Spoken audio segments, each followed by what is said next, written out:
दोस्तों नमस्कार, मेरा नाम कृष्णा कुमार है और आप देख रहे हैं इन्वेस्टर सर्च 2.0।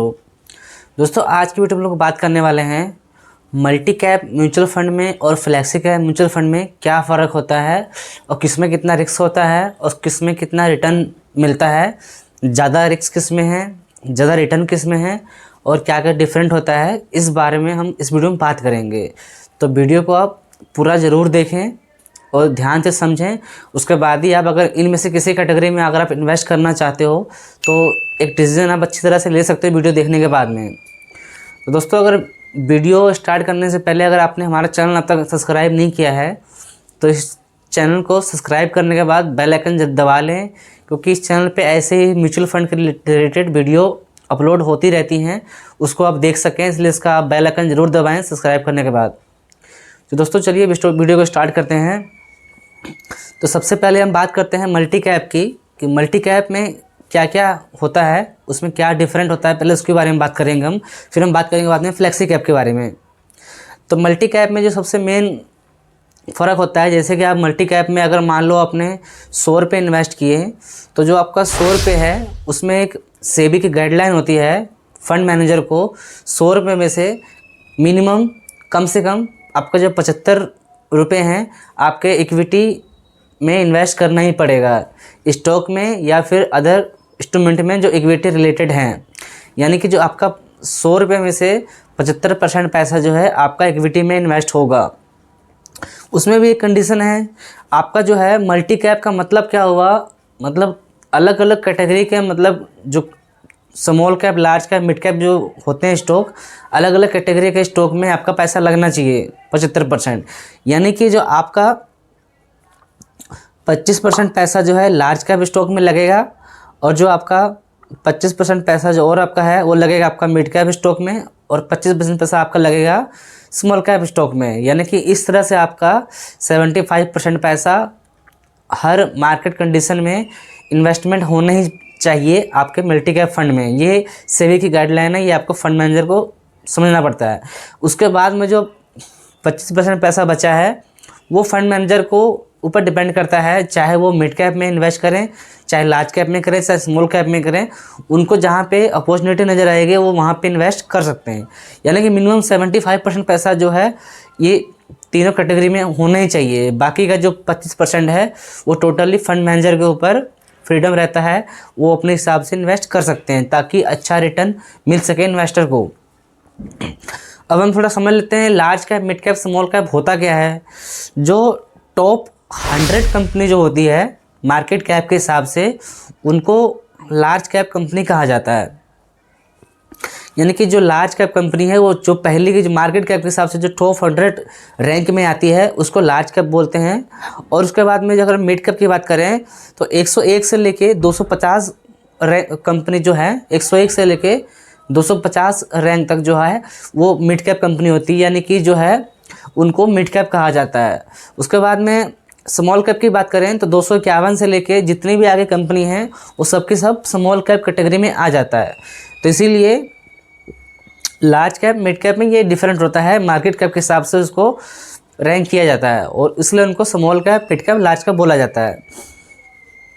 अगर हम बात करें large cap, mid cap, small cap में रिस्क कितना होता है, तो अगर large cap, mid cap, small cap stock में क्या फ़र्क होता है, किस में कितना रिटर्न होता है, किस में कितना रिस्क होता है। अगर हम लार्ज कैप की बात करें तो उसमें जो है वो रिस्क कम होता है, एक स्टेबल रिटर्न मिलता है। यानी कि जो है एक रिस्क उसमें कम होता है और रिटर्न भी जो है स्टेबल मिलता है। अगर हम रिटर्न जो है मिड कैप, स्मॉल कैप के मुकाबले थोड़ा कम रहता है और वोलेटाइल भी कम रहता है जो लार्ज कैप है। अगर हम मिड कैप की बात करें तो स्टेबल तो उसका उतना रहता नहीं है, वो थोड़ा सा उतार चढ़ाव उसमें लगा रहता है, क्योंकि वो थोड़ी लार्ज कैप से छोटी कंपनी होती है और उसमें रिटर्न जो है वो हाई रहता है और वोलेटाइल भी हाई रहता है। यानी कि एकदम से वो उसका प्राइस बढ़ सकता है, एकदम से कम हो सकता है और इसमें रहता है, इसलिए इसका रिटर्न जो हाई रहता है। अगर हम स्मॉल कैप की बात करें तो वो भी मिड कैप की तरह ही है, उसमें भी स्टेबल वो कम रहता है, मतलब स्टेबल कम रहेगा और जो उसमें आपका रिटर्न है वो भी हाई रहेगा और वोलेटाइल भी उसमें हाई रहता है। तो कहीं ना कहीं जो मिड कैप और स्मॉल कैप है दोनों में रिस्क हाई है और रिटर्न भी हाई है और ये स्टेबल उतना नहीं रहते हैं जितना लार्ज कैप रहते हैं। लार्ज कैप में क्या होता है, स्टेबल रहता है स्टॉक और रिटर्न और वोलेटाइल भी बहुत कम रहता है, तो उतना ज़्यादा इसमें उतार चढ़ाव नहीं होता है, क्योंकि बड़ी बड़ी कंपनी होती है, इसलिए उसमें थोड़ा स्टेबिलिटी रहती है लार्ज कैप स्टॉक में। तो ये आपने समझ लिया जो large cap stock, mid cap stock, small cap stock में ये फ़र्क होता है।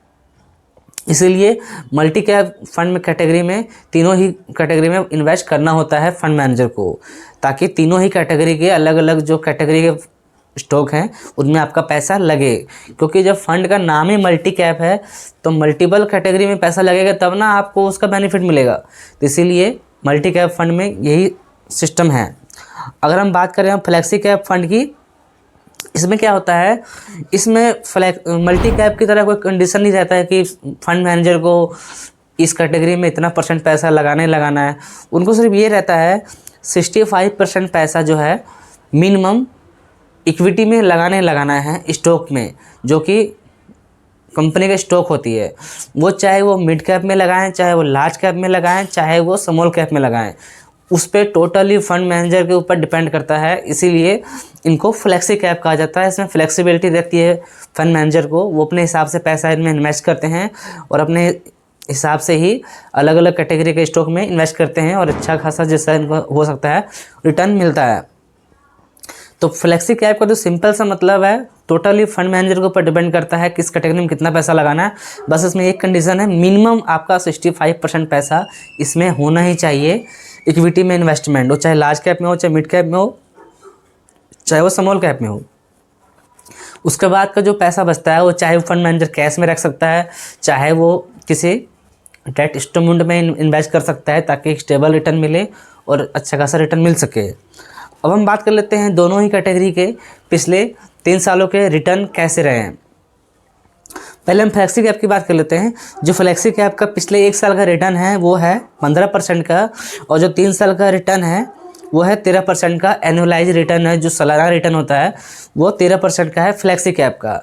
ये मैं किसी फंड का रिटर्न नहीं बता रहा हूँ आपको, मैं इस कैटेगरी के जो एवरेज रिटर्न है उसका बता रहा हूँ। सभी फंड ने जो रिटर्न दिया है उसका एक एवरेज रिटर्न निकलता है। वो जो रिटर्न है इस फंड का फ्लेक्सी कैप कैटेगरी का वो है 15% का 1 साल का, और पिछले 3 साल का जो सालाना रिटर्न रहा है फ्लेक्सी कैप कैटेगरी का वो है 13% का। और अगर मल्टी कैप कैटेगरी की रिटर्न की बात कर लें तो उनका जो रिटर्न है 1 साल में 18% का रिटर्न है, और जो 3 साल का रिटर्न है वो है 17% रिटर्न है मल्टी कैप कैटेगरी के फंड का। अब आप देख सकते हो जो 1 साल का रिटर्न है फ्लेक्सी कैप का वो है 15%, और मल्टी कैप का 18% है। 3 साल का 13% है फ्लेक्सी कैप कैटेगरी का रिटर्न, और मल्टी कैप कैटेगरी का 17% है। तो कहीं ना कहीं 5% का फ़र्क है पिछले 3 सालों में। तो इसमें रिटर्न ज़्यादा तो है, लेकिन इसमें क्या होता है, रिस्क भी ज़्यादा होता है। कैसे? यानी कि जो फ्लेक्सी कैप फंड मैनेजर है वो चाहे तो बड़ी बड़ी कंपनी में भी इन्वेस्ट करता है ताकि उनको अच्छे रिटर्न मिल सके, स्टेबल रिटर्न मिल सके, क्योंकि उनके ऊपर कोई भी बाउंडेशन नहीं है, कोई भी मतलब दबाव नहीं है सेबी की तरफ से कि इस कैटेगरी में इतना पैसा लगना ही लगना चाहिए, लार्ज कैप में या मिड कैप में या स्मॉल कैप में। इसमें ऐसा नहीं है, इसलिए उनमें उनके हिसाब से पैसा लगा हुआ है और रिटर्न जो है स्टेबल मिलता है। रिस्क थोड़ा कम होता है मल्टी कैप से। अब मल्टी कैप में रिस्क इसलिए ज़्यादा बढ़ जाता है, यानी कि 25% पैसा मिड कैप में लगाना है, 25% पैसा स्मॉल कैप में लगाना है। तो स्मॉल कैप और मिड कैप दोनों ही, अगर हमने पीछे बात किया था, रिटर्न जो है हाई रहते हैं, वोलेटाइल भी हाई रहता है, और इसमें स्टेबिलिटी कम रहती है। यानी कि दोनों ही जो है, यानी कि आपका 50% पैसा वो हाई इंस्ट्रूमेंट में लगा हुआ है जिसमें हाई रिटर्न मिलता है। स्मॉल कैप भी रिस्की है, मिड कैप भी रिस्की है। तो कहीं ना कहीं जो आपका 100 में से 50% पैसा तो हाई ग्रोथ देने वाली कंपनी में लगा हुआ है, उसमें रिस्क भी हाई रहता है, इसलिए इसका रिटर्न जो है फ्लेक्सी कैप कैटेगरी से ज़्यादा है मल्टी कैप का। इसमें रिस्क भी ज़्यादा है, रिटर्न भी ज़्यादा है। तो आप चाहते हो कि आपका जो पैसा है तीनों ही कैटेगरी में इन्वेस्ट हो तो आप मल्टी कैप में इन्वेस्ट कर सकते हो। अगर आप टोटली फंड मैनेजर के ऊपर छोड़ना चाहते हो डिसीजन कि उनको जब अच्छा लगे, जिस टाइम के हिसाब से उस कैटेगरी में इन्वेस्ट करें, तो आप फ्लेक्सी कैप में कर सकते हो। तो दोस्तों ये फ़र्क होता है, टोटली आपके ऊपर चॉइस रहता है आप किस कैटेगरी में पैसा लगाते हो। यानी कि मैं आपसे एक ही बात कहना चाहूँगा, मिनिमम आप 5 साल के लिए इन्वेस्ट करें, तभी आप इस कैटेगरी में इन्वेस्ट करें, क्योंकि इक्विटी फंड जो होता है काफ़ी रिस्की होता है। इसमें आप 1-2 साल के लिए रिटर्न में इन्वेस्ट ना करें कि 1-2 साल के लिए आपने इन्वेस्ट किया, आपको रिटर्न अच्छा मिल जाए, इसलिए इसमें आप इन्वेस्ट ना करें। लॉन्ग टर्म के लिए इन्वेस्टमेंट करें आप। दोस्तों उम्मीद है आपको फ्लेक्सी कैप, मल्टी कैप में जो डिफरेंट होता है मैंने आपको बताया, आपको समझ में लगा होगा। अगर आपको वीडियो अच्छा लगा है तो वीडियो को आप लाइक करके चैनल सब्सक्राइब कर दें। बाकी मिलते हैं किसी अगले वीडियो में, तब तक के लिए हैप्पी इन्वेस्टिंग।